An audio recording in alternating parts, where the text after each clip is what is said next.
Ladies and gentlemen, I'd like to now invite all of you here to please stand for the national anthem of the Republic of Sierra Leone.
Valiant men who have decided to sacrifice everything because they have a vision to lead the people of Sierra Leone over the next 5 years.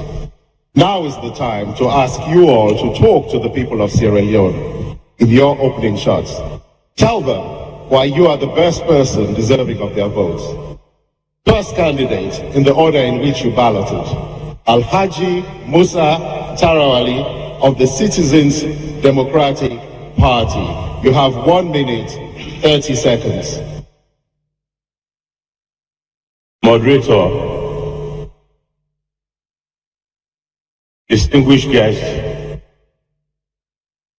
listeners and viewers, greet you all. Assalamu alaikum. I want to thank God and the organizers of this great event for establishing a platform which I stand to present my inspiration, my experience, and vision as the formula for our growth. I developed this vision at age 16, that of an experienced and seasoned politician. We have to establish a sincere platform on which we place our people, the center of national development, making them the ultimate beneficiaries of the process. We have to accept the Almighty God as the foundation and driving force.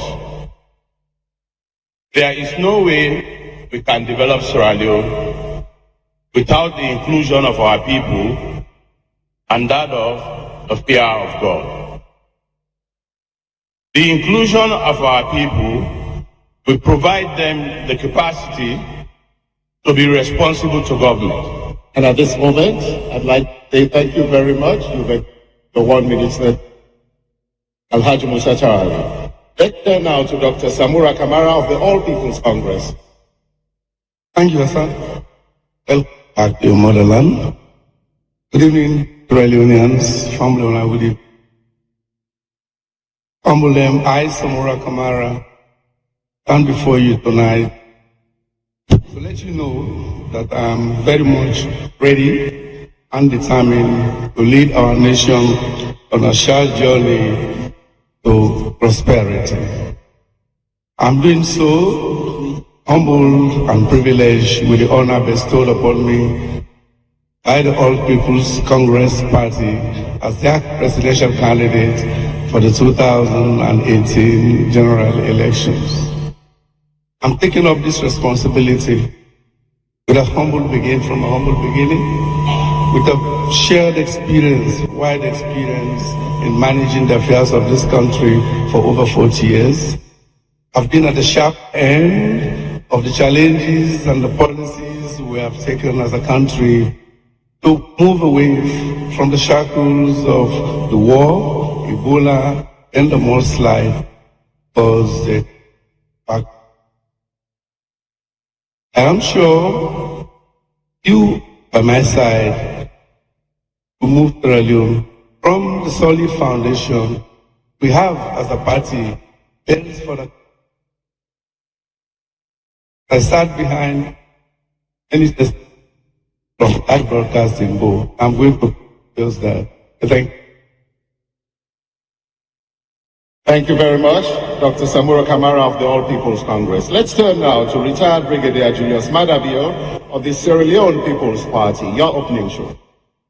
Thank you, Mr. Moderator. Today, Sierra Leone is at the crossroad. After 57 years of independence, this great nation is still unequal and undivided, and a divided society. We have not fulfilled the development aspirations of all Sierra Leoneans. So this election is actually about the future of this great nation, the future of our children, and the future of our children's children. What is now abundantly clear is that the 10 years of APC misrule and economic mismanagement has definitely created considerable suffering for the people of this country. From Kamakwie to Pujehu, from Kono to Freetown, and everywhere, people are suffering under the weight of corruption and the mismanagement of the All People's Congress. I have seen it at first hand, from Falaba to Kedima and from Kailan to Potloko. The people want change. The people are tired of the suffering of paying for a bag of rice at 200,000 from only 60,000 in 2007. The people want democratic change to end their suffering. But what type of change do we want for this great nation? What type of change do we want for our children's future? What type of change? Retired Brigadier Julius Madabio of the Sierra Leone People's Party. Let's turn now to Mr. Mohamed Kamarimba Mansare of the Alliance Democratic Party. Fellow Sierra Leoneans, I greet you with humility. Is light end of the tunnel. Definitely light at the end of the tunnel. The 19th of January, I completed nominations with NEC to be a presidential candidate. Officially, my name is going to be changed in 3 weeks from Mohamed Kamarimba Mansare to His Excellency President Mohamed Kamarimba Mansare. I want to assure you, if you're the most fitted person currently here, the person that knows where to take Sierra Leone, the person who knows how to create opportunities for this country, is me. Every Sierra Leone will agree that my fellow colleagues here, they've served this country. Their records, I cannot, as the next 2 hours, they will tell their own records. But I can show you, come March 7th, I'm going to deliver this country with real opportunities and make this country a better country. I want to thank you all. Mr. Mohamed Kamarimba Mansare of the Alliance Democratic Party. And next we have Dr. Kande Kole Yunkela of the National Grand Coalition. Fellow Sierra Leoneans, I joined politics, be able to create an inclusive, fair, free and just society in which every citizen can unleash their potential. My vision is to create a dynamic, expanding economy that will create jobs and wealth for the people of Sierra Leone, the youth, the women, the disabled, a country where the rule of law is respected, where we have an effective, efficient, neutral justice system, and where we protect we protect the right of the future generation to the mineral wealth that the Almighty gave us. Salon people, atima before una today with the grace of God, for tell una say, I join politics, to can fetch for the common man. But I'm mami where they go sell na market, enable go bet with better money in a house. For that teacher where not they getting salary, for that nurse where they not they pay, that ex-serviceman where they don't suffer for this country, but they not able to live a good life. I come for help una, now that make I come into politics. So I'm very grateful for this opportunity, and I thank and congratulate the organizers for starting a new epoch in our history. Thank you very much. We'll now turn to the final, the sixth presidential contender at the Presidential Debate 2018 here in Sierra Leone. And that is Alhaji Chief Samuel Samsumana of the Coalition for Change. Thank you very much, Mr. Moderator. Moderator, fellow contestants, fellow Sierra Leoneans, I say good evening. It's an opportunity to be here again once more, and I say thanks be to God Almighty to giving me this opportunity. I stand as a symbol of injustice in Sierra Leone, as a patriot who has decided that the scope of work that was given to me once upon a time by the people of this great country, bend and uphold the constitution of this great nation. Haven't done that to my best aptitude. I have decided that no matter what are the consequences, I am ready to fight for the liberation of the nation. Not only the political emancipation of this, but also the economic emancipation. I stand today remembering a young man back there, young man who asked me that he needs education.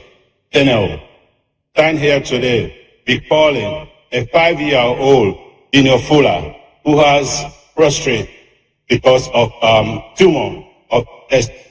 And I stand here today as evidence of his side, who is saying, what are the benefits that this country owes? What future of great country?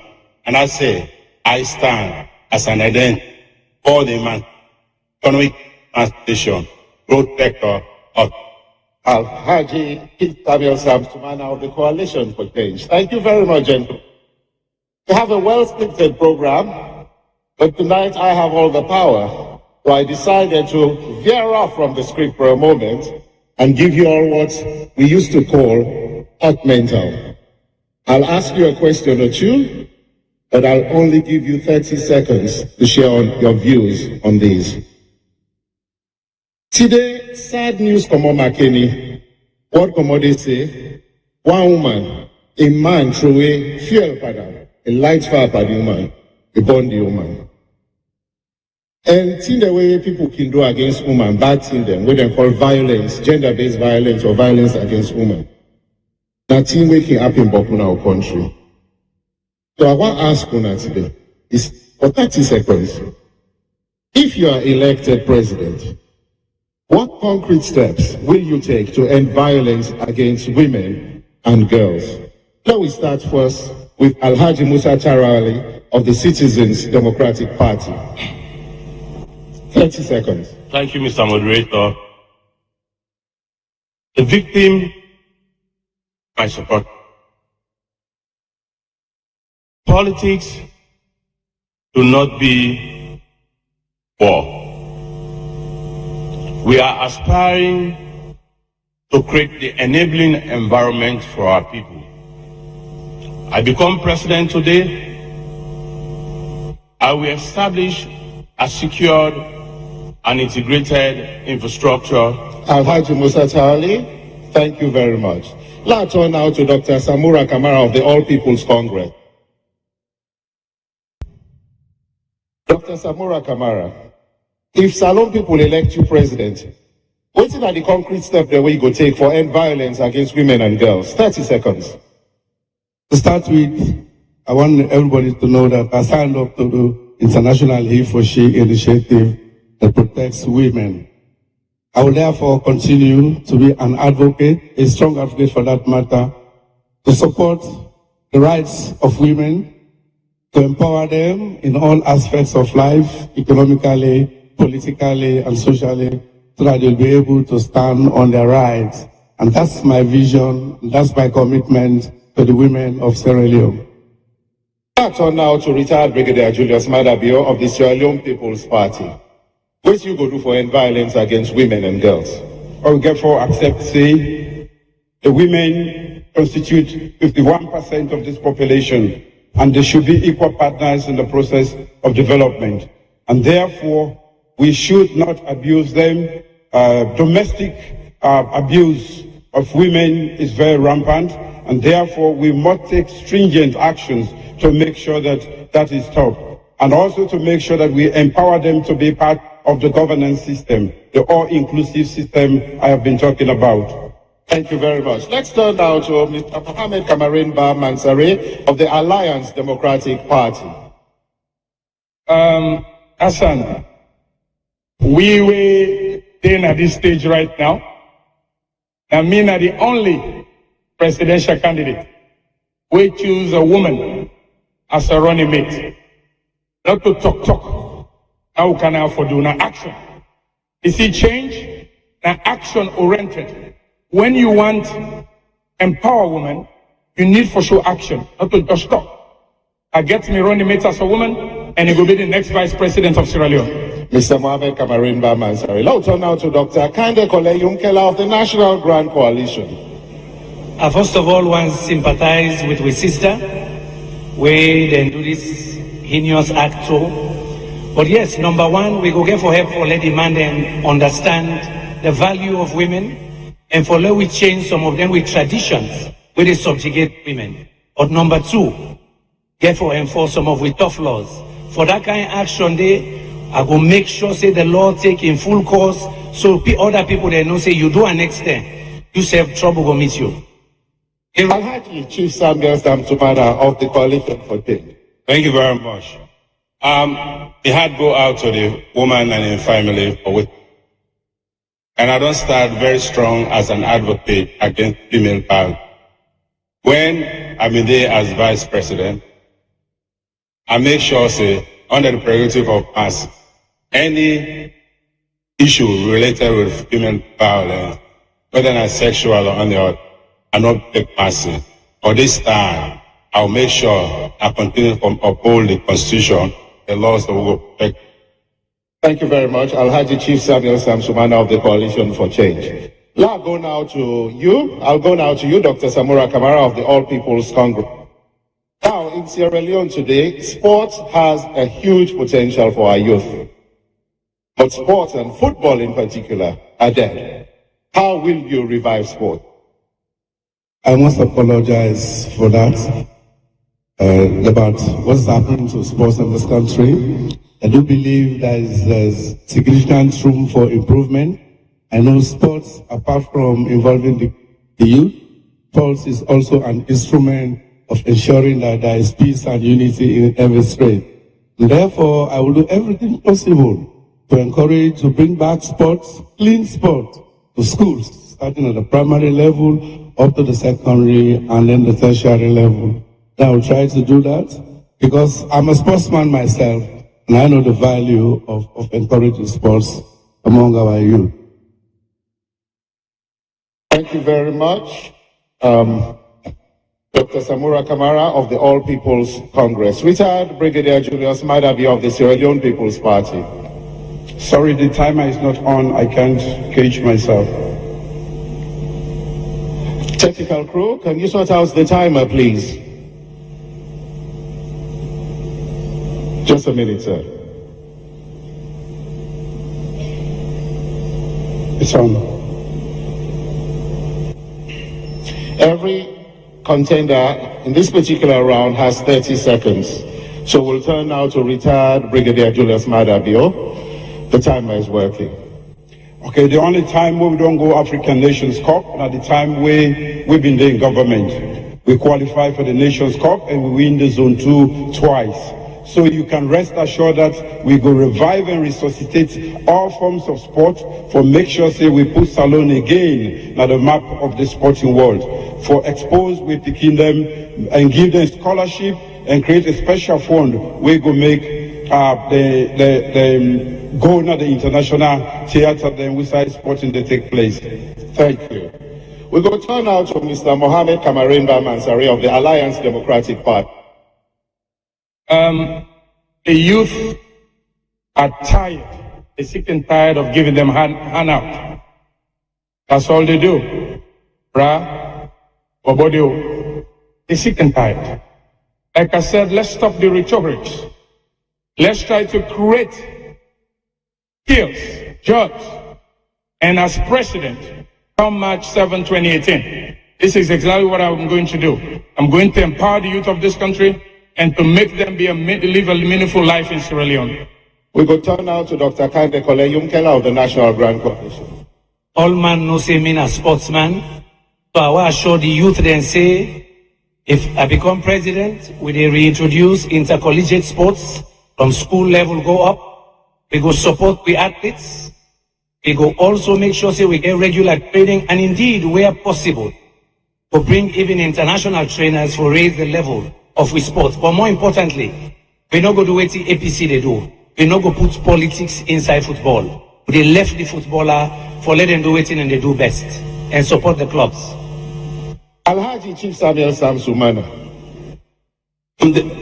First of all, expunging the issue of the president being head of the sports council, we have to make sure so removed. And we, under the coalition for change, believe we have to start within the schools then, and at the same time, encourage what we've been there before, not to Arsenal, Manchester over the top. Not to talk about mighty Blackpool, Eastern Lions, Diamond Stars, etc., and revive sports in this country. Thank you very much. Let's turn now to you. Alhaji Musa Charlie of the Citizens Democratic Party. I beg your pardon, sir. What you go do about sports and football? I will respect the independence of FIFA and its related institutions. I will promote sports as pride or one of the activities that can promote the country and establish training of games and sporting activities across the country.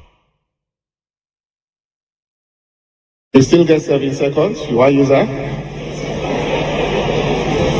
I believe the independence of the institution. Okay. We don't use that term, but thank you very much. I go turn now to retired Brigadier Julius Mada Bio. Corruption. 2 things what you go do for end corruption. For stop corruption in this country, I go inject a huge dosage of discipline in the way we will govern this country. We have the ACC, which is one instrument, and we also get all the laws then way for support. What is lacking now the political will. We still get people way above the law. So that aspect, definitely bringing in the discipline, which forms a part of my background, we'll be able to add that to the institution and the laws then for make sure say we combat corruption in this country. Mohammed Kamarimba Mansari. Corruption and the cancer in Sierra Leone and the Ebola in Sierra Leone.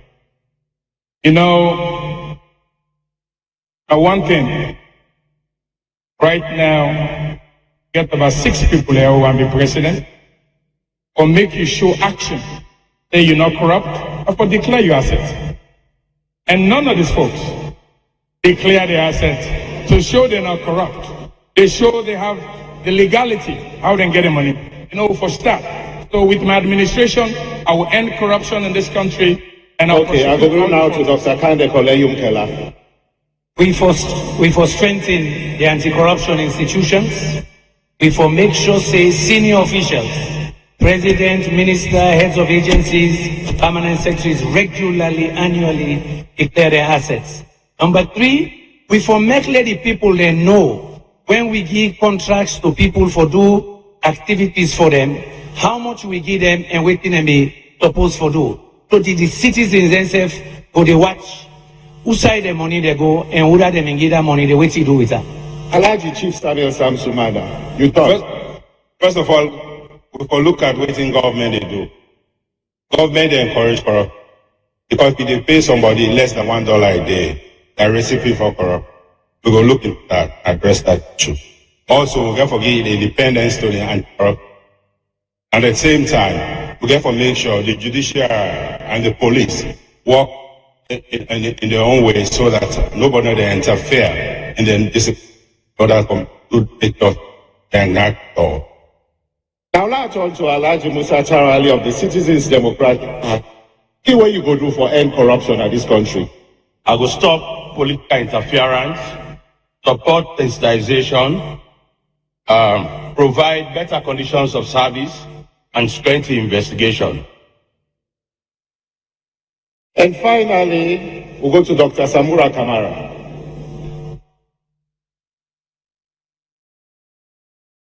Mic a problem?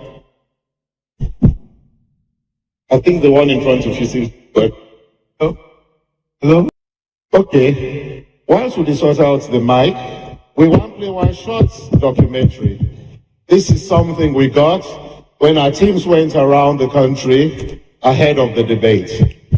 And this documentary is supposed to show a snapshot of what life is like in Sierra Leone today. But I think we'll hold it there and just check. Yes.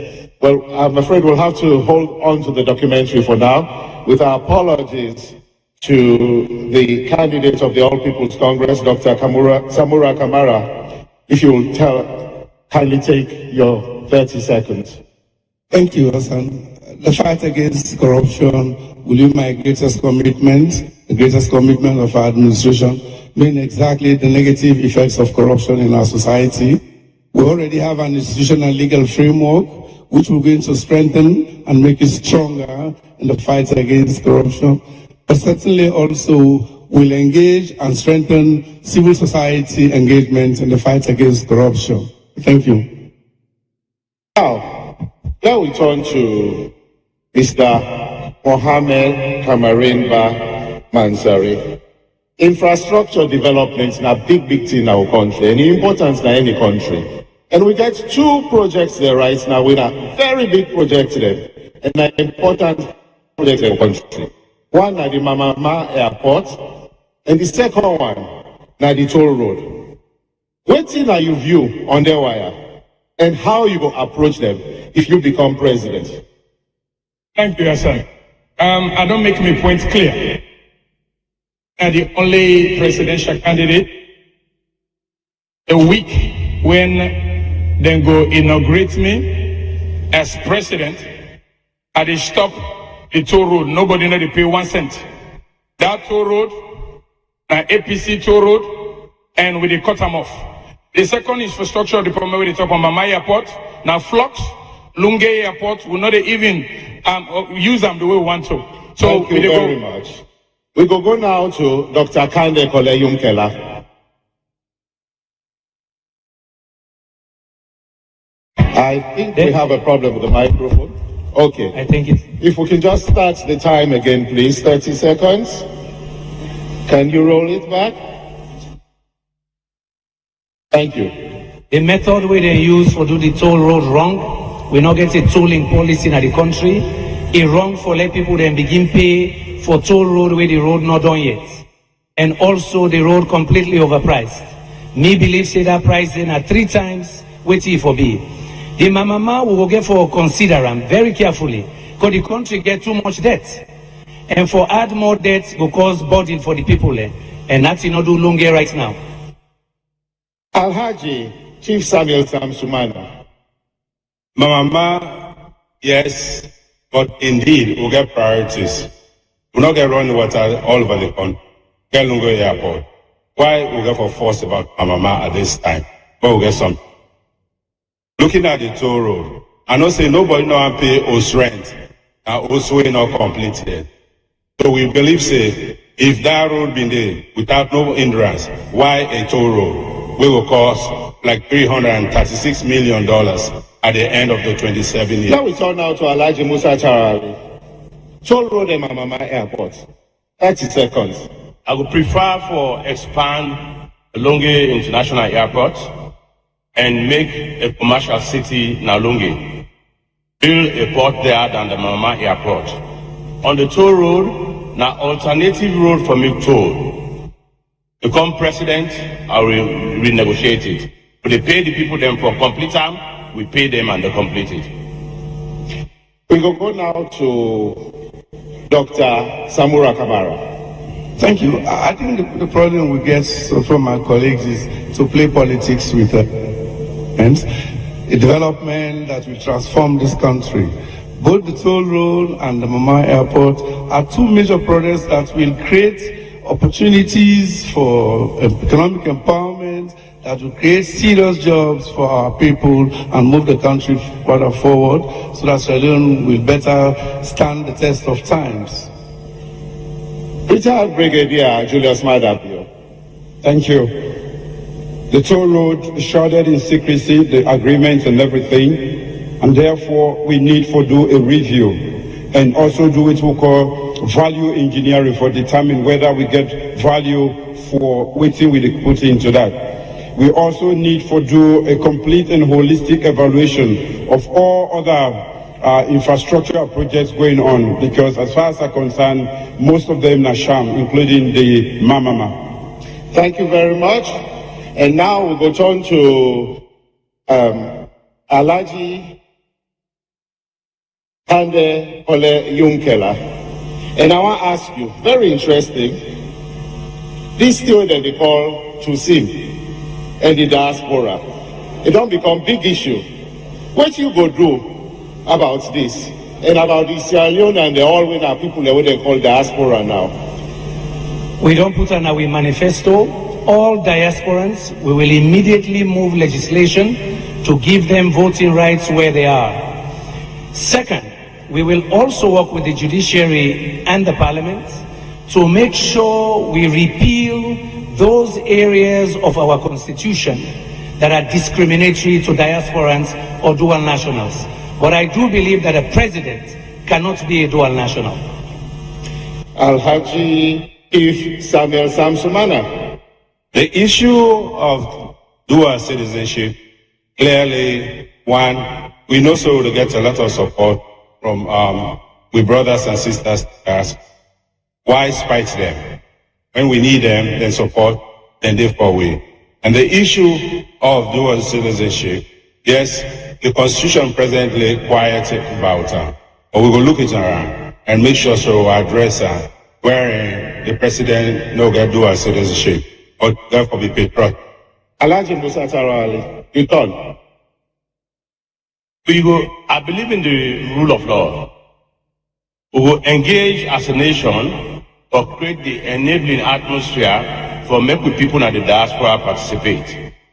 I will also ensure that we get mobile facility where they will left overseas and they process their passports and ID cards without coming here. If we bring the people closer and include them in the development process.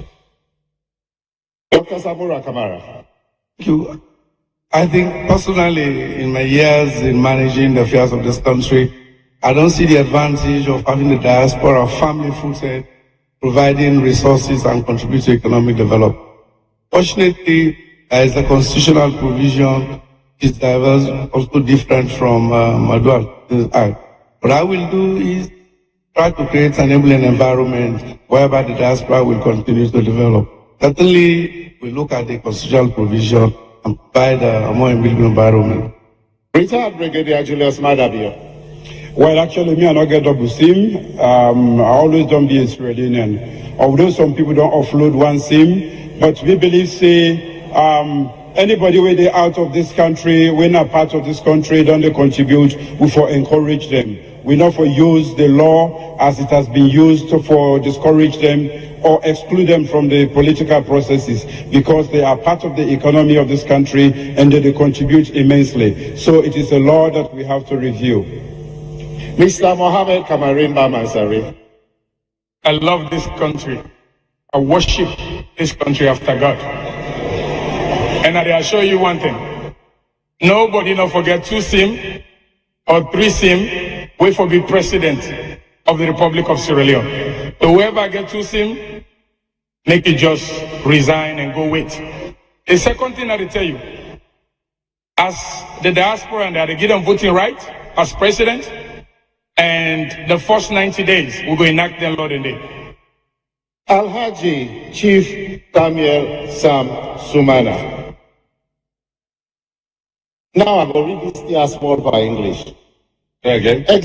Existing investment. Oh no, you don't talk about diaspora. Yes.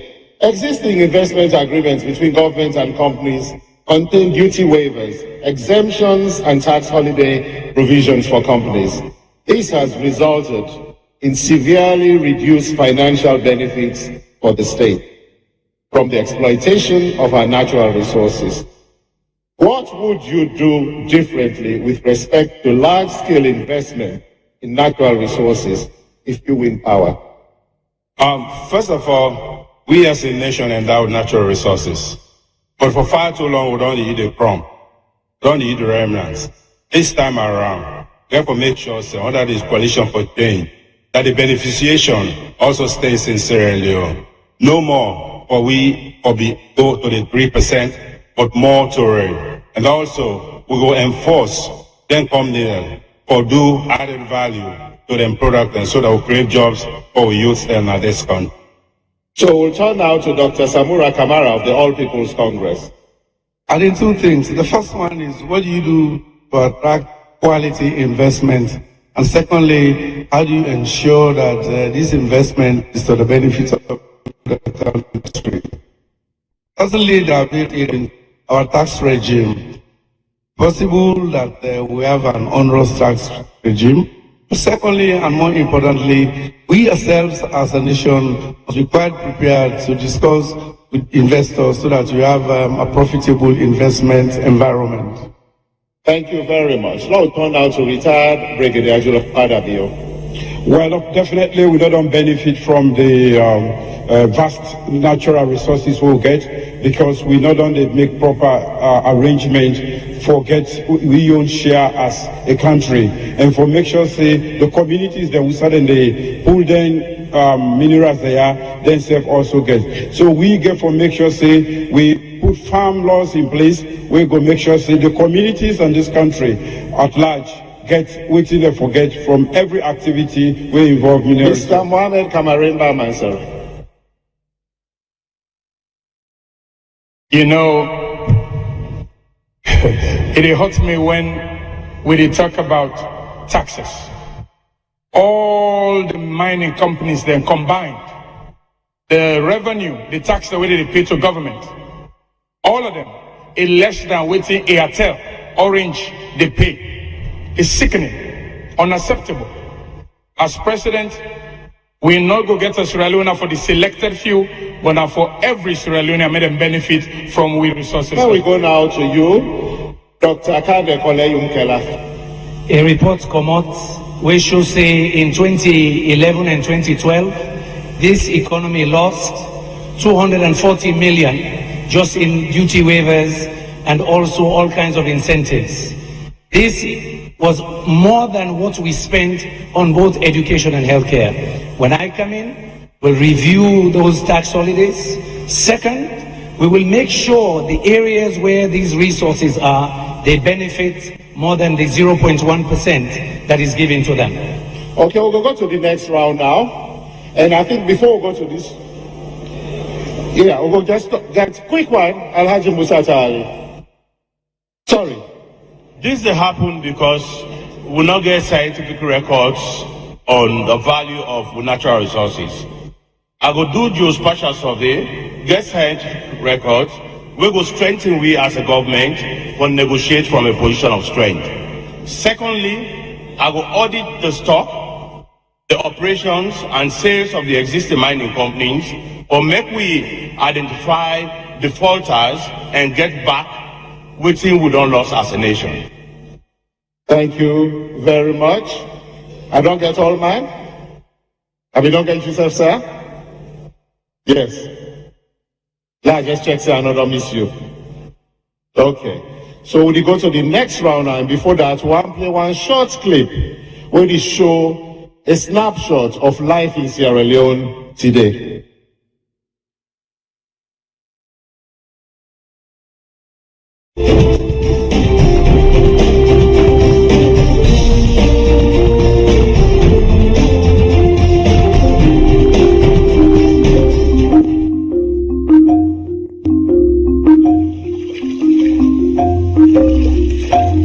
water problem. We have too much from January to February, March now. No get water again. Pass some, then go na the swamp, then go dig.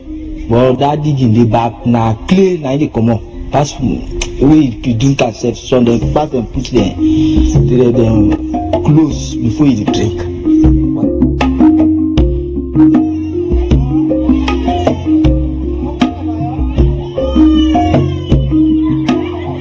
For maybe there is go to any hospital, then they treat me, then they ask me for anything. Then they ask me for anything, and then they give me the kind medicine where the complaint where I go with, then they give me the exact medicine, then they give me the treatment according to the complaint. And I really tell God thank you for the nurses there. Anytime you go, you meet nurses, they're accurate and active on duty.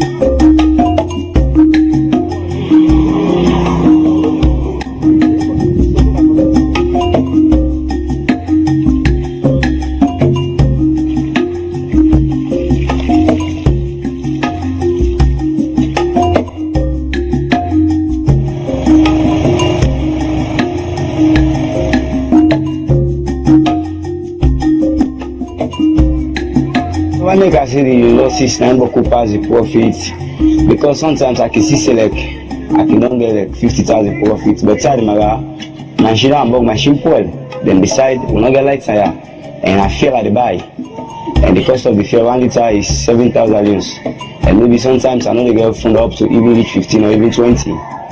You see, so now make I say well the losses pass the profit.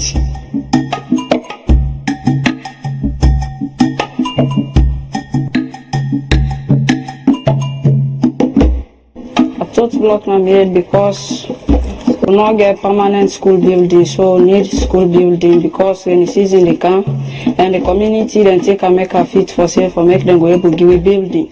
So now make over could say the only way we go able for help them, pass to go take them block them clear and go there for them. There are lots of changes. Some are positive changes, some are negative. The positive changes, there are some learning, there are some improvements in learning, really. But the negative changes, the teaching, the supplies of teaching and learning materials has dropped. Because since I started teaching, in the school that I was teaching, children will have at least 3 to a reader, but now we are supplied at 1 reader to a class, and we the teachers take the constraints to write on the blackboard. You don't want to get sleepy. I can feedback from it because you don't match on now. 10 on me they do for them. They're supposed to do for me now, but 10 on me they do for them because of passing.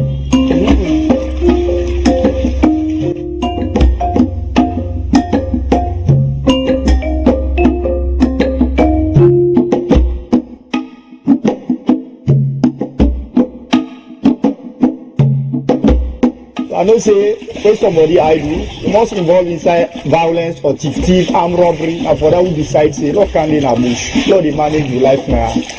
You see, but they find them very difficult, really. Even with survival for the day, forget that it's not easy.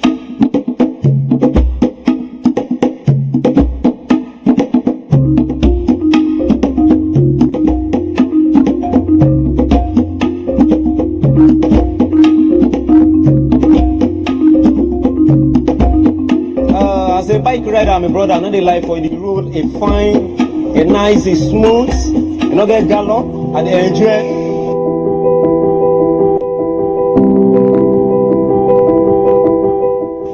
But from all the thing happening, I begin drink and smoke. Man, I rag nobody. I begin smoke, I begin drink, like bang bang. Because I know where you encourage me. No easy, because like me now, me bobo, I did jalo. They help me greatly. They help me. And they ride bike.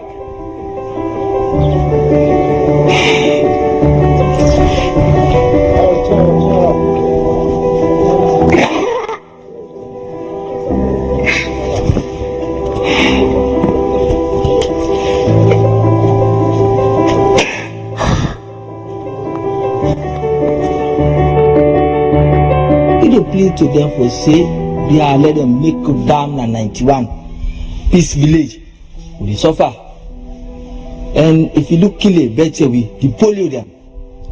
If you can't look at polio, they suffer. Forget what's on 91. It's painful. One, I want that shift system to be completely abolished. Then secondly, that we should have enough teaching and learning materials. You see these children, when they have the materials, when they see things, they remember. But we only teach in abstracts.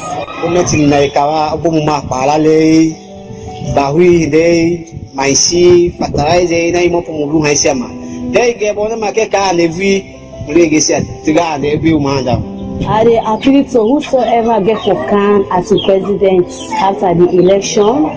I appeal to them for making them continue for improve on the free health care more and more, so that the system not go die down, neither it will fade away. It will continue for their on and on. And I try for keep money for develop, but my share amount. So pass that money in farmer. So me, if you like, say I will extend this business. This not go be bad. I will extend this business, and this business, if like they are, I will turn out as concrete. I will put even still do much by God the power. So I like to want this community. They appeal to any government where they can empower for making food support for the road needed. Because the road, if you get the road in the country, find a road in the country, I hope so we not get traffic. Me dream here for be, after I do achieve my education, for be member of parliament, for be I get that for be mayor, I get that for be liable work na education field, for liable get me anto month, liable do for me family. As for me, I want to go able to be the biggest doctor inside salon.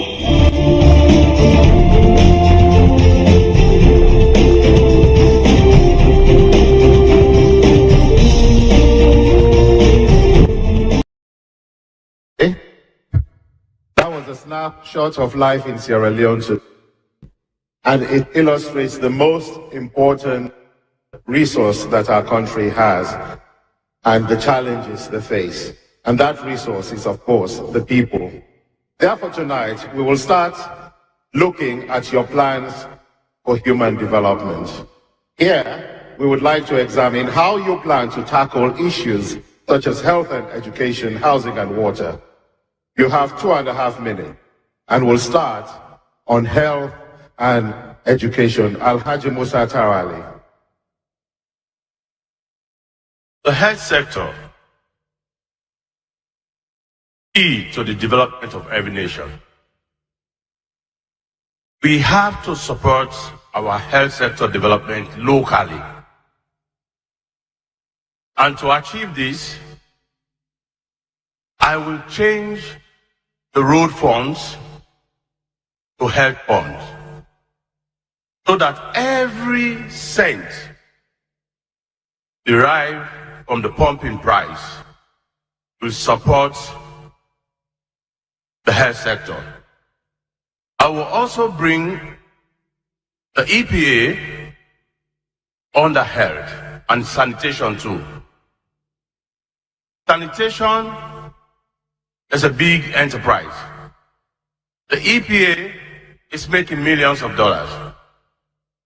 We have to ensure that the health sector supported locally, move away from the donor-driven approach as beggars to sustainable development. I will also make sure that we encourage investment in the health sector for produce medicines locally, and also for establish an internationally certified training facility for nurses, doctors, and engineers. The world demands a lot of health practitioners. We have the human resource to capacitate. It's a whole investment on its own and a big enterprise. My government will encourage investors to train nurses, doctors, engineers, and open for them the windows to have international jobs with the monies where we go get for support the health sector, we go also improve on the working conditions, the wages, salary, and accommodation. The nurses, doctors don't prove to be heroes in this country. So therefore, much attention is needed. I think if we support the health sector locally, every other support we will get from bilateral relationships can be additional. So Alhaji Musa Sali, I noticed I asked about health and education, but you're not talking anything about education. That's not important. The time don't go, but is that not too important? No, the education is very important. And what I will do to promote education is to encourage faith-based educational system, wherein religious organizations will invest in the educational system. All right. So for you, you go make religious organization and take over the education system. As in the West, Harvard University, that the Catholic still owner. In UK, you have a lot of institutions where now thank you very much, sir. Since you don't exhaust the time, we'll go turn now to Dr. Samura Kamara of the All People's Congress. Health and education, your vision. Hassan, these are testimonies that we actually encountered during our campaign tour with my running mates and our colleagues who accompanied us. In many parts of the country, especially in the Sabo Islands, we see the difficulties of water, the difficulties of even communication networks, the difficulties of children deprived of educational institutions. We saw how really even transport facilities were very, very bad in those places. I will tell you, there and then, we started providing support for these people. I feel sorry for them because these are part of the deprived communities, marginalized communities. And I promise them that in our administration, we'll make sure that we bring these people at the center stage. Hence, we have our manifesto for the grassroots. On education, I was reminded by Mr. Abdullahi Fofana of Yagoi village, who informed us that he had a 3-room school where in the morning he will have a primary school and in the afternoon transform it into a secondary school. That is unforgivable, and I think it rings the bell that we must go back to the drawing board and try to improve the livelihoods of these people. Water. In my village, where my father comes from, we're not carrying to water. In education, I do believe that the youths are longing for quality education, for good careers, and certainly a quality education that will give them guaranteed jobs, not only for Sierra Leone, or the international community at large. And I can see students yearning for the opportunities to have really clean education where we need to look at the integrity of the system, because presently we have a lot of malpractices in the system, examination fraud, etc. We look at the affordability of schools, and we also look at pre-primary and even primary school, and then we move forward. Dr. Samuel Kamara, you mentioned that when you saw the state or somebody's life during your campaign, you felt it was unforgivable. Who or what will you blame for that? Well, I blame governments, because governments have a social responsibility to provide for the people. I do that. And that's why going forward, I have to be honest enough to say this will be a topmost priority. And that's why we are factored in our agenda, in our manifesto. We call it the Grassroots Manifesto, which is looking at this human development aspect. Thank you very much. Let's turn now to retired Brigadier Julius Madabio. Your vision for improving health and education in Sierra Leone. I will start with education. Education, good for personal development and also national development. The human capital, we the people in this country, are the most important resource we'll get. Sometimes when you ask a Sierra Leonean, they begin count diamond, gold. They're not even sabi waiting a gold, what's in a diamond. but me believe say the human beings, then we, the people, constitute the most important asset to this country. But for me to be useful to our country and contribute meaningfully, we need to get education, quality education, give skills and the knowledge we go make we free for move around the world, become competitive and also become productive in this modern world. Therefore, the flagship program of the new manifesto, the People's Manifesto, now free education for all kids from primary school to secondary school. A lot of people, they drop out of school because they don't get money for pay the little that they need for pay. Me, don't say I go pay, as a government, we go pay for all kids in primary school, public primary school and secondary school.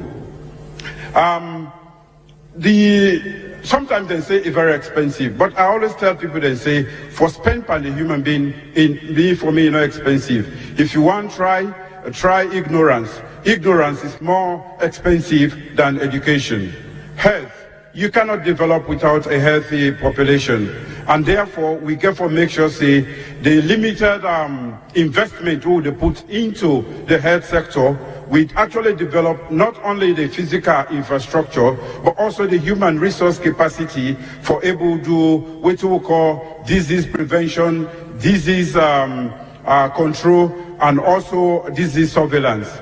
We therefore make sure, say, we get the right people for able to do all of the internet in the health sector so that we could get a healthy population for undertake the development aspirations of our country. Can you flesh out a little bit on what you mean by free education? Does that mean people will not pay fees and anything else? The free education where they talk about includes they cover pupils from class 1 till and down secondary school. Of course, we take the SS4 because now a waste of time where the APC bring. This particular program, they cover school fees, books and uniform and other educational materials. Then that means they don't get for pay for all of them things. And how much will that cost? How much will that cost? Say again. How much will that cost the state? I'm not getting you. Okay, my apologies.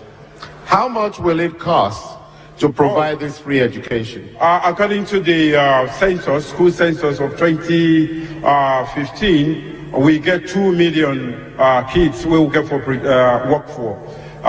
Using a unit price of 380,000 leons, that go amount to 115 billion. And we go able to get that money easily by making sure that excessive tax waivers and tax exemptions are reduced by 50%. Thank you very much. Mohammed Kamarin Barmansari, health and education. Health. You know, our country, our health system is now what the Sierra Leonean deserve. Who people them, they don't deserve waiting it again now, wait and sick. I've been there 10 days there. I've been Tegbema, one village that they were go, na Bundumu. I meet Okada, one woman sick. A man Olam, the Okada, the Olam for Kerangona hospital. I get for stop. I say, hey, wait here for this woman. They said the woman they die. Ambulance no day. Nothing no day for take this woman na hospital. He hurt me. This of 57 years go get independent. Up to now, we they play cook with the people of this country their life. Enough. My administration, I don't talk so will not even get hospitals in this country. Now a cake clinic they will get. Now I make way government officers and sick, they go abroad, then go take care of themselves. They send them picking them, they wife them and go born abroad. Oh yeah, we health system a complete mess. I go change them in 3 weeks when I be president. The second thing, by God in power, I go change most of them policies and education. I be on the talk say People then they talk, just for talk's sake. Again, my colleagues then they raise my hand. I know when they work for government, we get former ministers there, former vice president, and former head of state.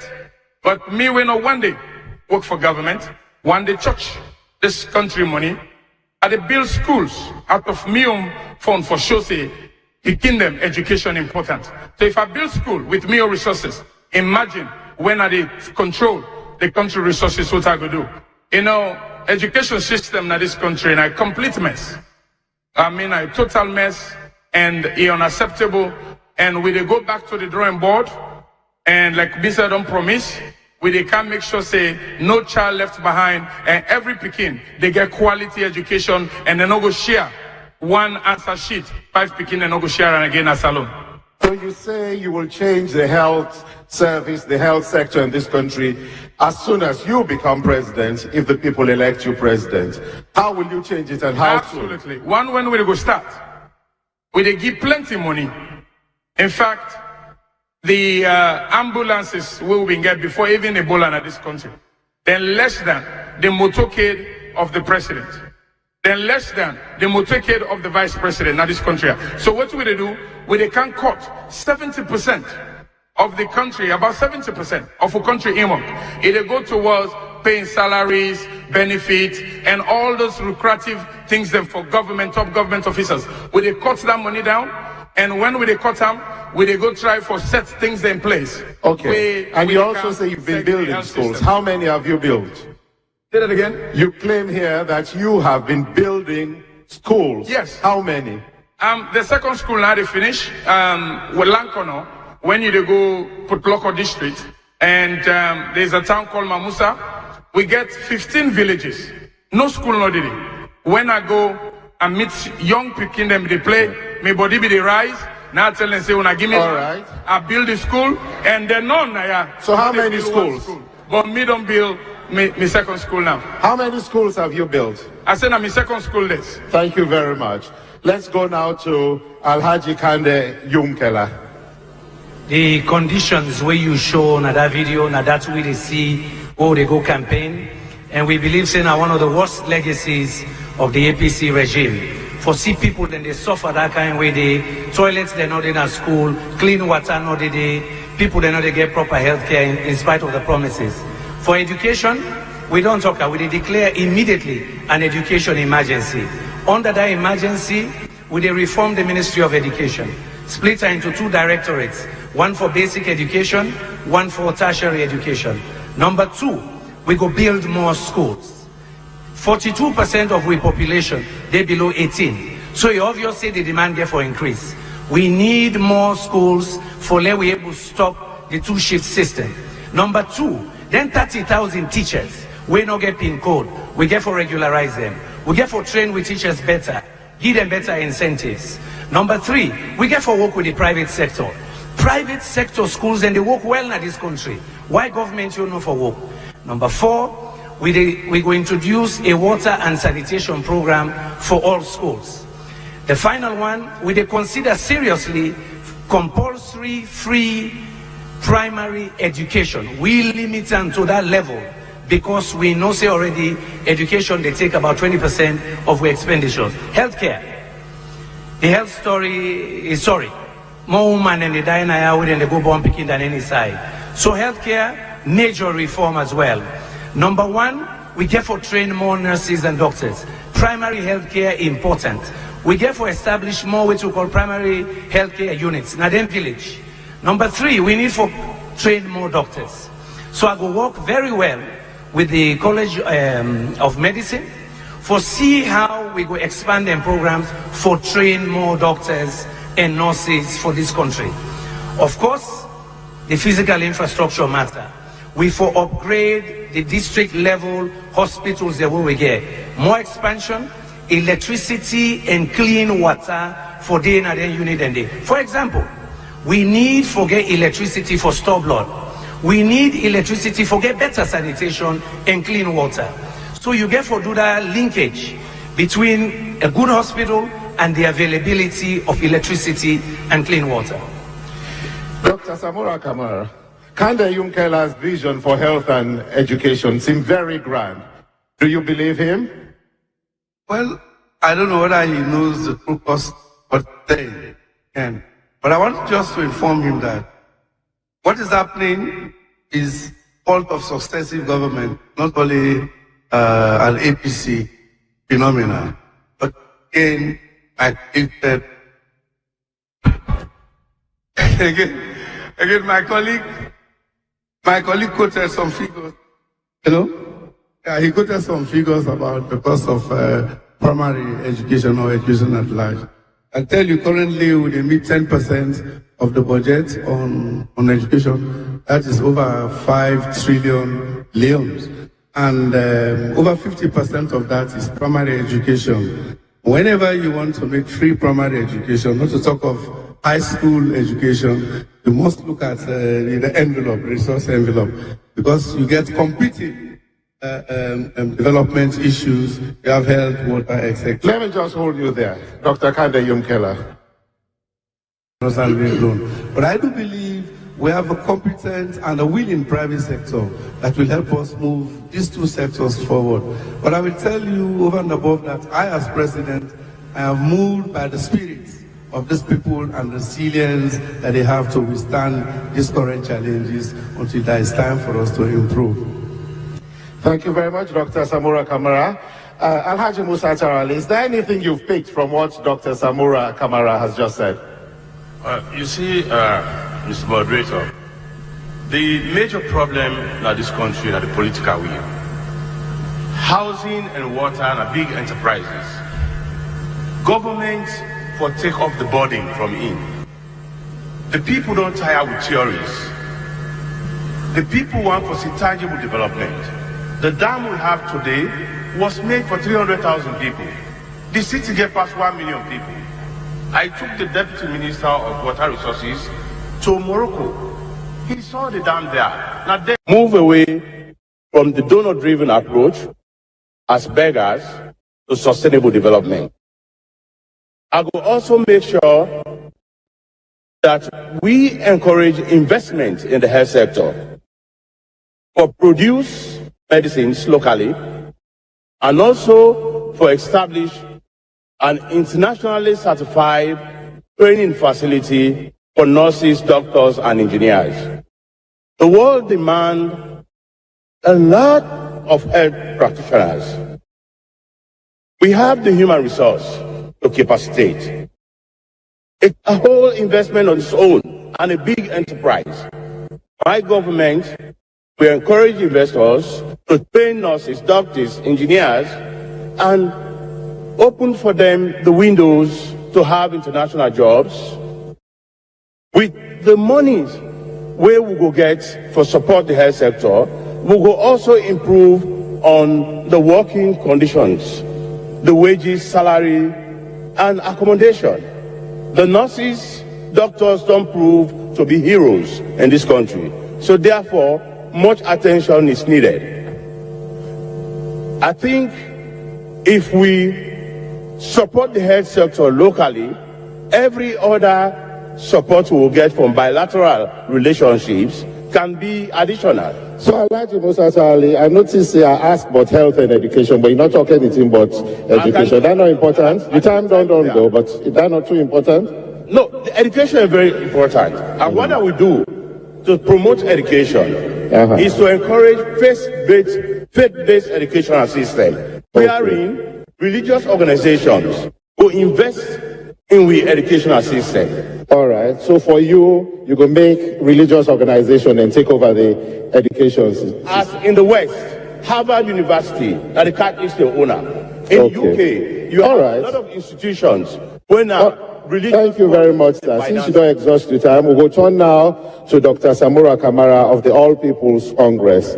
Health and education, your vision. Hassan, testimonies at video. These were testimonies that my running mate and I, plus our actually encountered several parts of. So We seem to have a problem with your microphone there, and I would just like to pause the proceedings with our apologies again, and we'll start your time again, I think. Can we start 2:30 after we've tested the mic, please? Technical team? Hello. Okay, you can start now, sir. As I was saying, Hassan, these are testimonies that we actually encountered during our campaign tour with my running mates and our colleagues who accompanied us. In many parts of the country, especially in the Sabo Islands, we see the difficulties of water, the difficulties of even communication networks, the difficulties of children deprived of educational institutions. We saw how really even transport facilities were very, very bad in those places. I will tell you, there and then, we started providing support for these people. I feel sorry for them because these are part of the deprived communities, marginalized communities. And I promise them that in our administration, we'll make sure that we bring these people at the center stage. Hence, we have our manifesto for the grassroots. On education, I was reminded by Mr. Abdullah Fofana of Yagoy village, who informed us that he had a 3-room school where in the morning he will have a primary school and in the afternoon transform it into a secondary school. That is unforgivable, and I think it rings the bell that we must go back to the drawing board and try to improve the livelihoods of these people. Water. In my village, where my father comes from, we're not carried to water. In education, I do believe that the youths are longing for quality education, for good careers, and certainly a quality education that will give them guaranteed jobs, not only for Sierra Leone, or the international community at large. And I can see students yearning for the opportunities to have really clean education where we need to look at the integrity of the system, because presently we have a lot of malpractices in the system, examination fraud, etc. We look at the affordability of schools, and we also look at pre-primary and even primary school, and then we move forward. Dr. Samuel Kamara, you mentioned that when you saw the state or somebody's life during your campaign, you felt it was unforgivable. Who or what will you blame for that? Well, I blame governments, because governments have a social responsibility to provide for the people. I do that. And that's why going forward, I have to be honest enough to say this will be a topmost priority. And that's why we are factored in our agenda, in our manifesto. We call it the Grassroots Manifesto, which is looking at this human development aspect.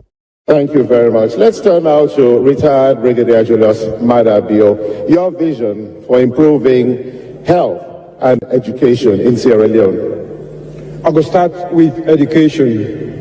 Education, good for personal development and also national development.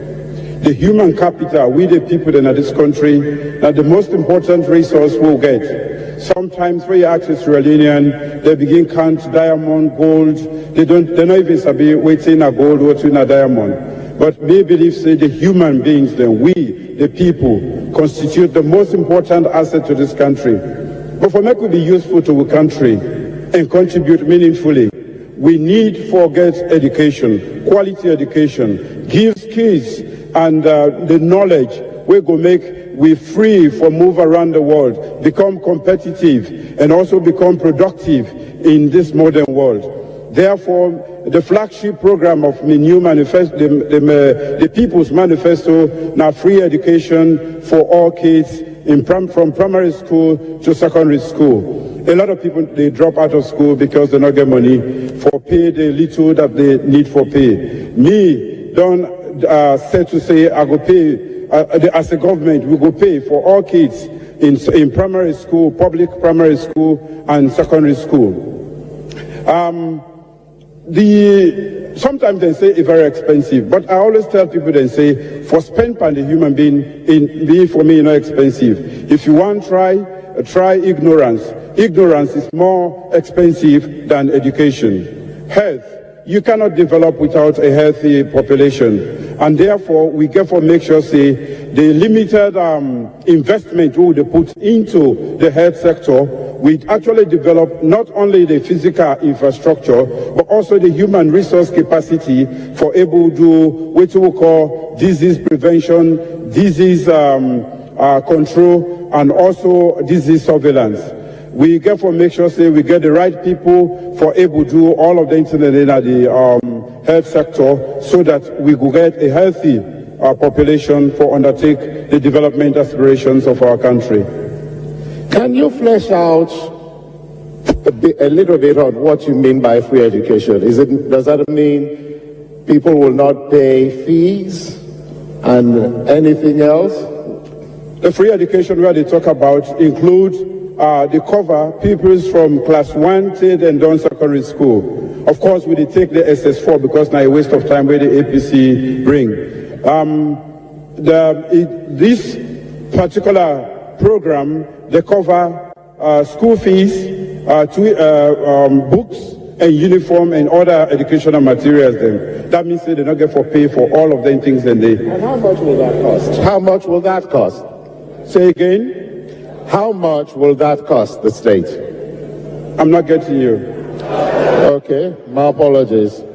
How much will it cost to provide this free education? According to the census, school census of 2015, we get 2 million kids we will get for work for. Using a unit price of 380,000 leons, that go amount to 115 billion. And we go able to get that money easily by making sure that excessive tax waivers and tax exemptions are reduced by 50%. Thank you very much. Mohammed Kamarin Bamansari, Health and Education. Health. You know, our country, our health system is now what the Sierra Leoneans deserve. We people them and don't deserve waiting it again now, wait and sick. I've been there 10 days there. I've been Tegbema, one village they were go na Bundubu. I meet Okada, one woman sick. A man Olam, the Okada, the Olam for Kerangona Hospital. I get for stop. I say, hey, wait here for this woman. They said the woman they died. Ambulance no day. Nothing no day for take this woman na hospital. He hurt me. This of 57 years go get independent. Up to now, we they play cook with the people of this country their life. Enough. My administration, I don't talk so we will not even get hospitals in this country. Now, a cake clinic they will get. I make way government officers and sick, they go abroad. Then go take care of themselves. They send them picking them, they wife them and go born abroad. Oh yeah, we health system a complete mess. I go change them in 3 weeks when I be president. The second thing, by God in power, I go change most of them policies and they. Education. I be on the talk say, people and they talk just for talk's sake. Again, my colleagues then they raise my hand. I know when they work for government, we get former ministers there, former vice president, and former head of state. But me, we know one day work for government, one day church, this country money, I they build schools out of me own fund for sure say, picking them education important. So if I build school with me own resources, imagine when I they control the country resources, what I go do. You know, education system in this country, in a complete mess. I mean, a total mess and unacceptable. And we they go back to the drawing board and like Mr. don't promise, we can make sure say no child left behind and every Pekin, they get quality education and they no go share one answer sheet, 5 Pekin and no go share and again as alone. So you say you will change the health service, the health sector in this country as soon as you become president, if the people elect you president. How will you change it and how Absolutely. One, when we go start, we dey give plenty money. In fact, the ambulances we will get before even Ebola in this country, then less than the motorcade of the president, then less than the motorcade of the vice president in this country. So what will they do? They can cut 70% of the country, about 70% of a country income. It go towards paying salaries, benefits, and all those lucrative things then for government, top government officers. Will they cut that money down? And when will they cut them? Will they go try for set things in place? Okay. And you also say you've been building schools. How many have you built? Say that again. You claim here that you have been building schools. Yes. How many? The second school now they finish, with Lankono, when you go put local district, and there's a town called Mamusa. We get 15 villages. No school, no did. When I go and meet young people, them they play, my body be they rise. Now I tell them, say, when I give me right. I build the school, and then none. So how many schools? But me don't build my second school now. How many schools have you built? I said I'm in second school this. Thank you very much. Let's go now to Alhaji Kande Yumkela. The conditions where you show na that video, na that way they see where they go campaign, and we believe say na one of the worst legacies of the APC regime. For see people then they suffer that kind of way. The toilets they're not in a school, clean water not they people they not they get proper health care in spite of the promises. For education, we don't talk. We declare immediately an education emergency.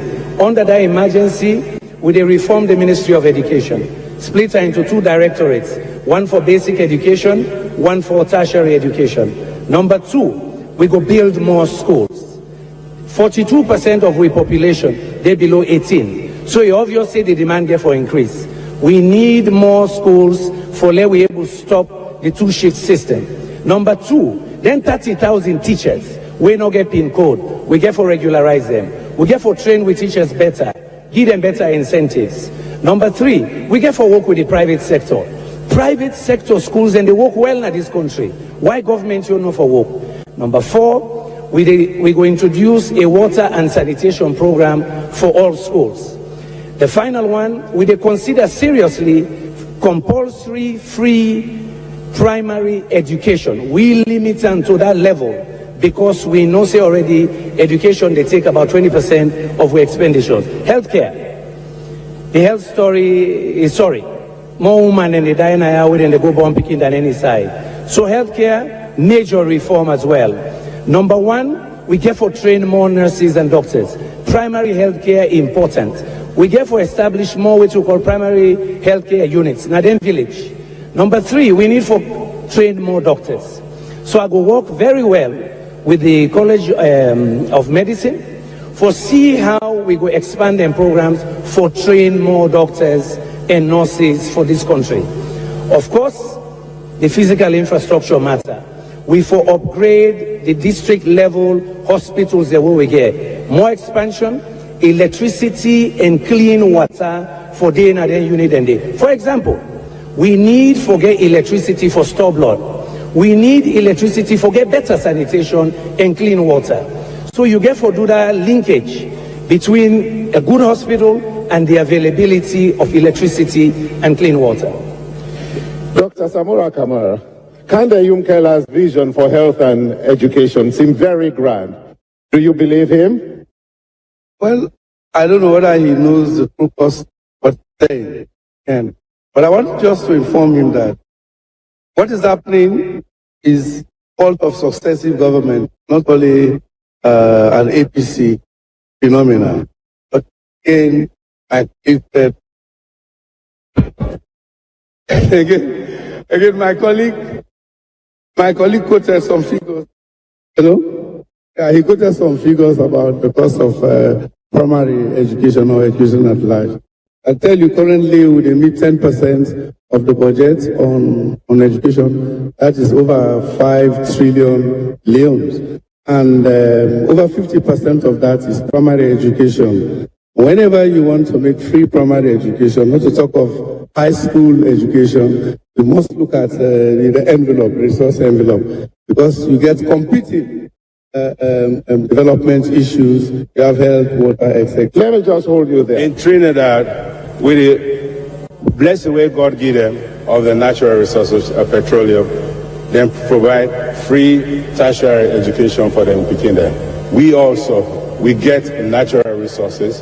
If we close down the leaks, all the leakages there, we'll get a capacity for provide the opportunity for children that when they graduate from universities, not only waiting for somebody to employ them, but they're able to learn and come out and employ themselves gainfully as productive citizens.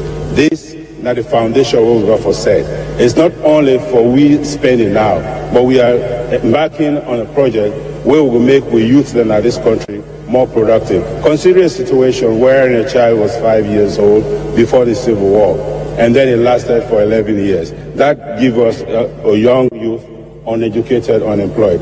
Then the SLPP government came under Tijan Kaba, then trained them for be masons, painters. What skills can, how much? I don't know where last me Uncle Change. I'm afraid we've given you quite a lot of time, but thank you very much indeed, Chief Samuel Samsumana.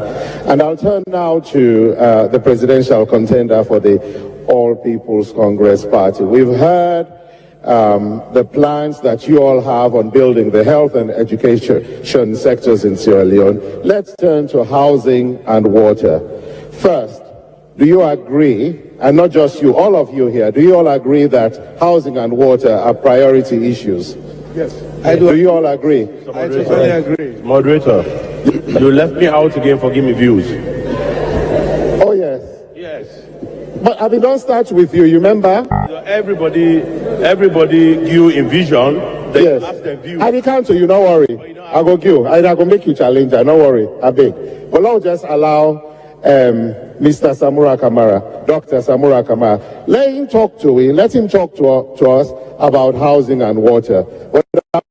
I totally agree that housing and water are critical priorities in our manifesto and certainly for moving this country forward. That's why we do realize that the shortage of affordable housing, especially for our public servants, whether it's the police or the military officers or teachers, nurses, civil servants, etc., is a very serious development challenge.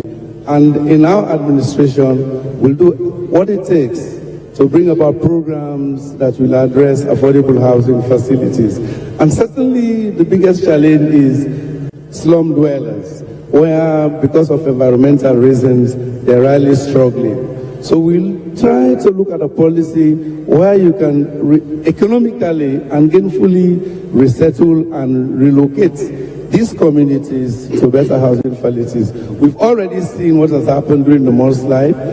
The private sector has helped us with 52 very good housing units to which we are resettling those who suffered during the mudslide. And I think this is a very encouraging aspect. On water, I was saying, in the village where my dad comes from, I went there. I will tell you, I saw the mothers and fathers struggling to have clean water system. Of course, I've done what I have to do to even improve that situation. But consider if it were Samura Kamara living in that environment, it would have been a difficult thing, diseases and all the rest of it. And that's why in our manifesto, we're going to do everything to make sure that housing as a priority is ably addressed, but more so a combination between the private sector and the public sector. It has to be a private-public partnership because certainly government is encumbered with other challenges and given the limited resources in the budget, government cannot handle it alone. But I do believe we have a competent and a willing private sector that will help us move these two sectors forward. But I will tell you over and above that, I as president, I have moved by the spirit of these people and the resilience that they have to withstand these current challenges until there is time for us to improve. Thank you very much, Dr. Samura Kamara. Alhaji Musa Tarali, is there anything you've picked from what Dr. Samura Kamara has just said? You see, Mr. Moderator, The major problem in this country is the political will. Housing and water are big enterprises.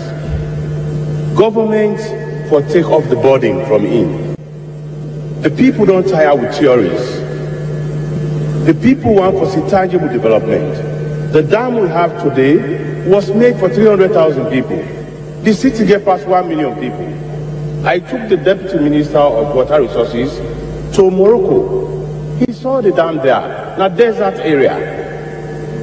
Give out the responsibility out to the private sector. Water is a big business and affordable cost. Then go invest in the dam, we get water in this country, take the waste and they damage people there. Invest in the dam, get the water there, we go supply the whole city. Mohammed say, they want to sell even the civil servant houses, told that. So they safe, because now the young people then they inside them building. So nobody not trust them. So what would I do? Housing crucial.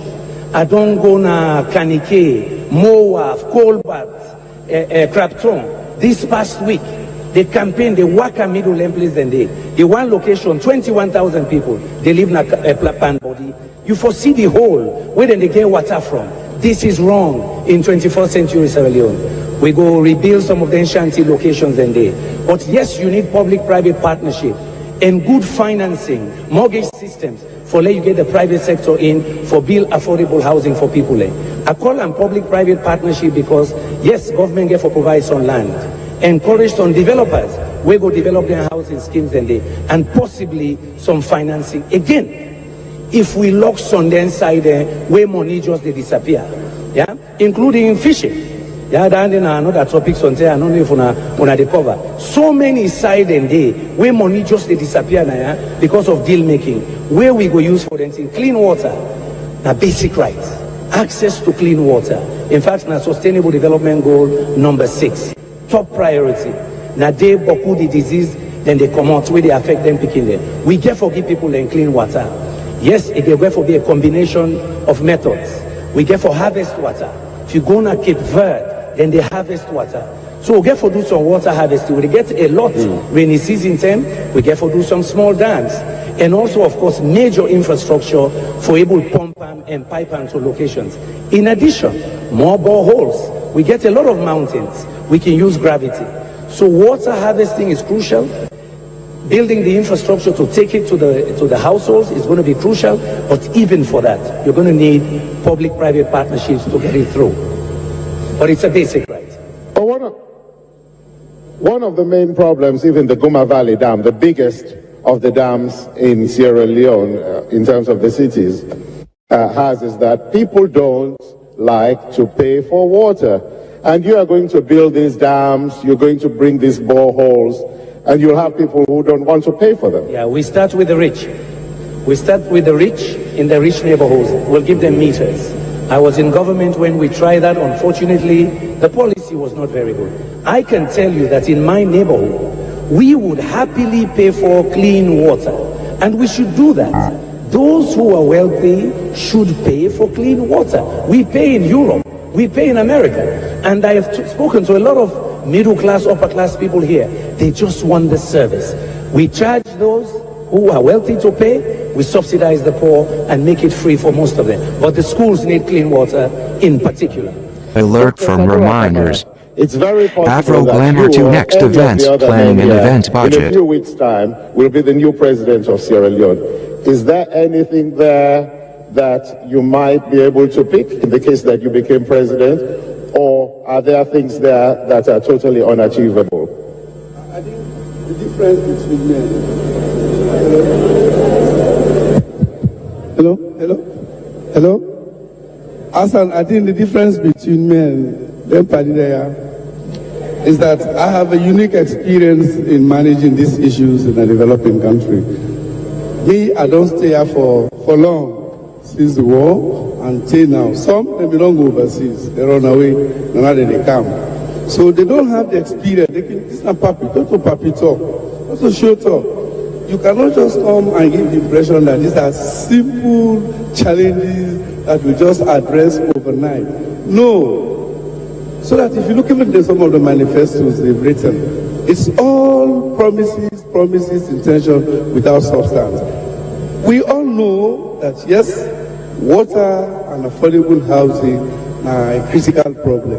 But you don't want to simplify it the way then they make it, like I say, you can tomorrow, you go get but Samurai, you know for complicates and either, and I will not able to trust you. No, I'm coming. I'm not being interfere. The work and this, the problem. Dr. Kande, Dr. Yumikela, I'm not being interfere or interrupt, so you be the talk. I just tell you, say, I, Samura Kamara, I get a unique experience over and above what you get.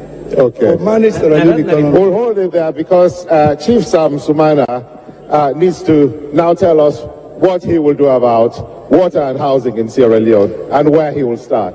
Thank you very much. Please, can we have some quiet? And would like to encourage the candidates to also try as much as possible to speak in English because we have a wide audience here from various countries in the world. Not all of them speak Creole.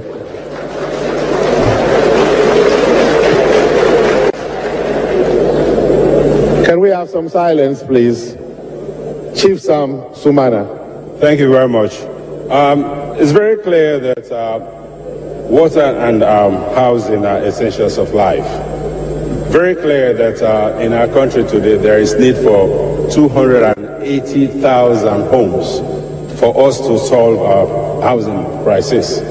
Looking at the condition of our people living in shanties or makeshift homes, with lack of proper regulations and building, and at the same time with poor planning of housing that has affected the status quo of fine cities or towns in the country as a whole. We will look into it and make sure that we engage each other to be able to build houses that are affordable, with use of our local material, and also at the same time put in a system, a mortgage system, that we can be able to utilize the financial institutions that can support the various schemes that we put in place at various tiers, at high-end, medium, and low-scale housing.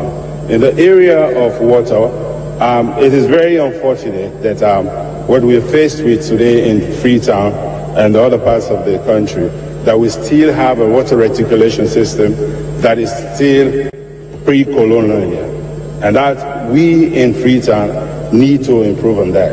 As a government, a responsible government, we have to provide water for the people of this country, because we look at industrial water supply, domestic, and at the same time, can you imagine, there's only one fire hydrant in this country. Whenever there's a fire disaster in Freetown, there's always a colossal damage because we don't have fire hydrants around, and also with lack of water. These are very important, and we believe that under the Coalition for Change, that in order to harness water, here in Freetown alone, we have about 19 catchment areas, 3 of which are bigger than the present Guma Valley. So we have to look at it, not even to go and look at the high tech of it, but utilize what we have now as a God-given right. So I believe that in order to do this, we also need to include the private sector, both to improve on the housing problems that we have, and at the same time for water reticulation, so that we can have pure drinking water and avoid waterborne diseases at the same time.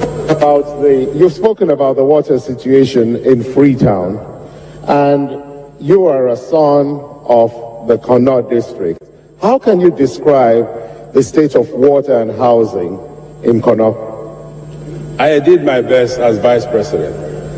I wrote letters to De Grimont asking the French government to support us. There are 43 De Grimont points that were existing before in this country. Today, none is functional. When we look at it, for my case in of Connaught, not only that the water point was destroyed, but also at the same time, the present mining activities with lack of proper environmental impact, it has reduced the water aquifer for the people of Edo City precisely. And you see, with all of this deep shaft mining or kimberlitic mining, it has affected the water level table in Connaught. So there is no water supply, and which I endeavored then as vice president through the Kuwaiti government, but was frustrated by this regime not to help me have water reticulation in.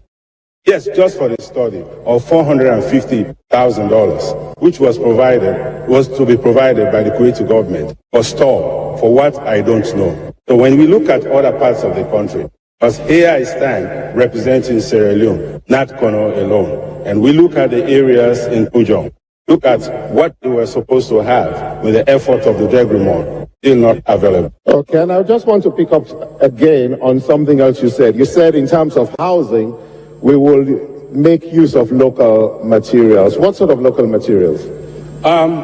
We are very blessed to have clay in this country. Very affordable. For my part of the world, in Kono, from the mining areas, when you talk about hydroform, you don't have to pay for it. With the use of clay, you can be able to build decent homes. Take the example from Rwanda, the type of homes they have. We can be able to build those homes for less by use of local material. Look at the skin they are using in other parts of the world, like Philippines, in their roofing system. We can also use the bamboo that we can build. If we continue to use these skills, employ the technology that are available in other parts of the world, then we will be able to harness that opportunity and provide affordable homes for the people of this country. Thank you very much. Let's turn now to Alhaji Musa Tarawali. You had a thing or two to say about housing. You had a thing or two to say about water when you were challenging Dr. Samura Kamara. What will you do differently to change the state of water and housing in Sierra Leone? My brother, government is poor. Government does not have money. Promises cannot solve the problem of the people. Theories cannot solve the problem of the people. I will encourage investment. That is how Dubai was built. That is how UK was built. That is how America is built. We have to encourage investors to invest in enterprises, create jobs for our people, pay tax, and empower our people to purchase the facilities. It's a two-track approach. We encourage investors and we empower our people, invest in our people to afford the services. You still have more than a minute and a half if you'd like to continue. I think I've mastered it. There is no way. Please, can you allow him to speak? There is no way we can play magic. We don't have money. We have to invite credible investors to participate, create jobs for our people, pay tax, and support our people to afford the services. They deserve quality health service. They deserve clean pipe-borne water. They deserve decent living conditions. And we can't afford this as a government, so we have to create the enabling environment for investors to invest, and we develop policies that can make it affordable. You have 50 seconds, but since you've stopped, I'll ask you a question on that. What exactly would you offer to these investors that would bring them to Sierra Leone to invest in housing and water, rather than go to Ghana or Liberia or Guinea? The political will. The political will must create the enabling environment by cutting the red tapes, no protocols, review the laws, give the facility that is required for them to believe this is home for them and invest. Thank you very much indeed, Alhaji Musa Tarali. We've had quite a bit of time talking here, and I think it's time we give you all a little break so that maybe you can stretch a little bit and you can have a sip of water or two. Thank you very much, gentlemen, and thank you to the audience and to everybody listening and watching. I hand you over to Hassan Haruni. Thank you very much, John, and thank you very much, ladies and gentlemen. It's been a long evening, but we know that the road ahead is even longer, because one of these gentlemen here tonight will be leading us in the next 5 years. Once again, we have Alhaji Musa Tawali, Dr. Samura Kamara, retired Brigadier Julius Madabio, Mohammed Kamarin Bamansari, Dr. Kande Kole Yumkela, and Alhaji Chief Samuel Sam Sumana. Now, plenty of people in Sierra Leone today say times are hard. Prices are high compared to their purchasing or earning power. This is an economy that relies largely on the exports of raw materials, subsistence agriculture, and small trading, petty trading. Our industrial base is very low, and we have a debt, a foreign debt, which has gone over $1.5 billion. What will it take to turn this around, and how do you, the candidates here tonight, plan to do it? Let's start first by examining your plans on jobs and revenue and reducing donor dependency. We'll start with retired Brigadier Julius Madabio. You have 2 minutes, 30 seconds. Thank you, Mr. Moderator. We have a serious problem with our economy. And to deal with this problem, we have to introduce some discipline in the way we spend the people's money. First is expenditure control. The APC government has been spending like drunken sailors. They've spent, the SLPP government left a reserve of over 5 billion leones and a foreign debt of about $250 million. As I speak to you, I'm just confirming what you said. We have a foreign debt of about 1.6 billion today. And of course, that tells you there is no reserve at all. This sort of reckless spending on the part of the government has created serious challenges for the people of this country. We have to introduce stringent measures. We also have to mobilize domestic revenue. We have to stop excessive tax exemptions, duty waivers. That way we can create the savings necessary to support the government to pay for some of the essential services instead of having to depend on other countries or development cooperation partners to fund our own existence as a government. There is excessive expenditure on foreign travels. There is also a lot of use of foreign exchange on contracts within the country. These are things that we have to stop. So apart from mobilizing domestic revenue, we also have to make sure that we diversify our economy to be able to have more sources of revenue. And I have identified tourism as one of those areas to create more bases to diversify our revenue base. We transform the agriculture sector by certain policies to make sure that these productive sectors add up to our revenue base. I am going to seriously take action in the fishery sector so that we can have more revenue.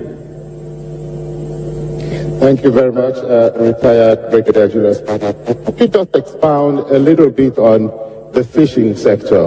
What will you do to make it different from what it is today?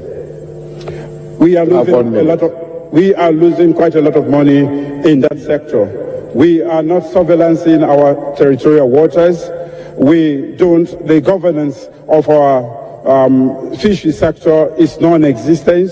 The license have not been monitored, so we are getting a meager sum of money from our fishery sector. So we have to look at that very seriously. For agriculture, we have to make sure that we can produce enough food and also cash crops and animals husbandry. We have to make sure that we can produce enough to eat at home and to sell so that we can generate foreign revenue for this country. That is how I intend to embark on the increase in the revenue or the intake of the government. We have the least domestic revenue mobilization effort in the whole of Africa. While Liberia is doing 18% of GDP and Guinea 17% of GDP, we are doing a mere 11.1% of GDP. Thank you very much. We'll turn now to Mr. Mohamed Kamarimba Mansari, turning the economy around. Your plans on jobs and revenue, reducing donor dependence. Thank you, Hassan. You know, Sierra Leone is a consuming country. We don't produce. For goodness sake, the toothpaste to brush our teeth, we are importing a toothpick in this country and toothpaste. We don't produce anything. And I was just thinking, since I started my campaign, I've always speak the local language, which is the Creole. And tonight, most of them, the voters, the average voters, they really want to comprehend what I'm talking to them about. And so I'm going to continue a little bit with my Creole accent. The economy. The one thing about economy, make I tell you one thing. I've been talking today. We spend about $160 million just for import to staple food when I rice. That needs to stop. We need to stop that. You come into tourism, for goodness sake. Look at Gambia. Then depend on tourism. And Sierra Leone, we are just a mess when it comes to tourism in this country. So we need to rebuild Sierra Leone. And some of the things then back when I talk about this donor. This is not the country where government, the past, this is not just APC, but APC and SFPP. When they give more money, you go bigger, then give more money, then they cry, oh my God, the party woke. Now look, they don't go give more money. It's shameful. They know they think about how for go talk about trade, all then they think about how for bigger, for get more money. And like I said, the reckless spending of this government must stop. And with my government, I will make sure that I put in place responsible financial dealings that will benefit the average Sierra Leoneans. We need even this tax credit, where the waivers, where you see all over now, big companies, mining, road companies, they get just for benefits because they don't bribe some of them government officials, all that needs to stop. And with my government, I will be very much tight about the economy, and we go back and drop the US dollar to where it's supposed to be. But for now, it's almost 1 million leons to $100. So, Mr. Mansari, when you talk about these, when you mention responsible measures that you will bring, can you elaborate a little bit? Absolutely. One of the responsible measures is you cannot put a thief to take care of your money. So we need to hire, we forget people and we now sober-minded people, and when are corrupt-free, they record the show, where they put into place. Because what it mean, money we mean for 30,000 people, now in one minister they take, it build big all the mansions them. So we need to put the right people where go able to govern this country. So one of them key in leadership, now the right people are around you. So that's now how my government will be responsible. Thank you very much. We'll turn now to Dr. Kande Yunkela. Thank you very much. One of the worst legacies of APC is ranker economics. This is the only country where you have them building roads instead of building schools, and these roads are 3 to 4 times more expensive than international benchmarks. So to get this economy back moving forward, we need to stabilize the economy. Meaning what? Control expenditures. Watch procurement. Number 3, make sure that we manage inflation well. Currently 17.8%. People are suffering. Manage your exchange rates. and also lower interest rates and stop crowding out the private sector. We need to diversify the economy, creating new productive sectors, agribusiness supply chains. Some of these mining companies can also invest backwards to create supply chains for basic food stuff to their employees. We also need to look at tourism and also create a more viable digital economy with a lot of the youth that we have in the country. Fisheries, over 50%. There's a report that shows that over 50% of the trawlers are illegal trawlers. We are losing over $60 to $100 million just from bad management of the fishery sector. You know that I helped to build here a fisheries training school. The vision was for value addition onshore. That is not taking place. Also, to make sure that we meet the phytosanitary standards to be able to export directly to Europe. We still have to solve that problem.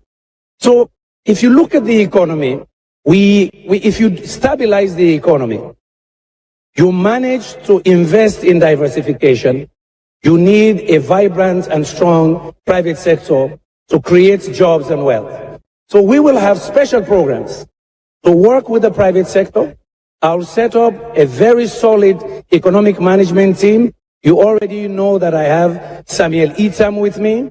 And that team will include some of the ex-governors, some of the managing directors of the private commercial banks and business people to work together on public-private partnership initiatives to stimulate this economy, create wealth, and create jobs.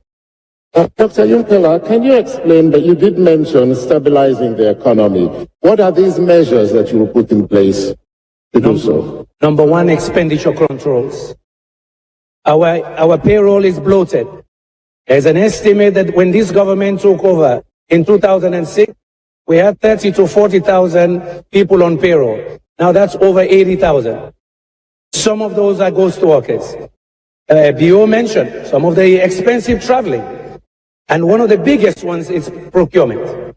And of course, the duty waivers and incentives that I mentioned before. 2011 alone, over 240 million just lost by duty waivers and all kinds of incentives given to entities that did not need it. You've got to plug that. You've got to manage also your exchange rate reserves, you've got to manage inflation and also interest rates. That's stabilization package. Thank you very much. We'll turn now to Chief Samuel Samsumana. Your ideas on changing the economy, your plans on jobs and revenue and reducing donor dependency. Thank you very much. One of the issues today I stand here that is rather disturbing is to find someone who has served as the governor of the central bank, time minister of finance, and now that has failed the economy of this country.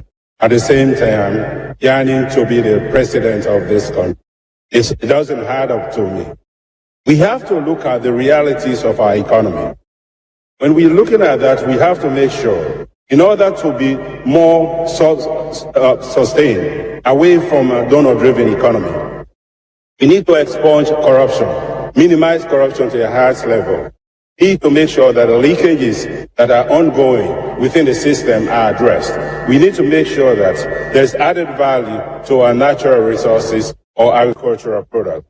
And when we look at all of this, the operationability of it, being the growth sector of the economy, being the marine resources, the mines or mineral resources, the agriculture, and the tourism. These are the growth sectors of the economy that we need to enhance and build the capacity that will bring us the revenue to help us stay away from a donor-driven economy. And so, though, under the Coalition for Change, in order to enhance that, we will put in place the operation of Sierra Leone Feed Yourself, Operation Feed Town. And that will also look into the agricultural sector, because our economy has been more of agro-based economy, looking back to the late 60s and 70s. We have to look at that. We have to make sure also that within the operations of added value, we under the Coalition for Change will make sure that we have one district, one factory, so that we can be able to add value to our natural resources and agricultural products. This will create employment, this will bring the tax revenue, and then will help us stay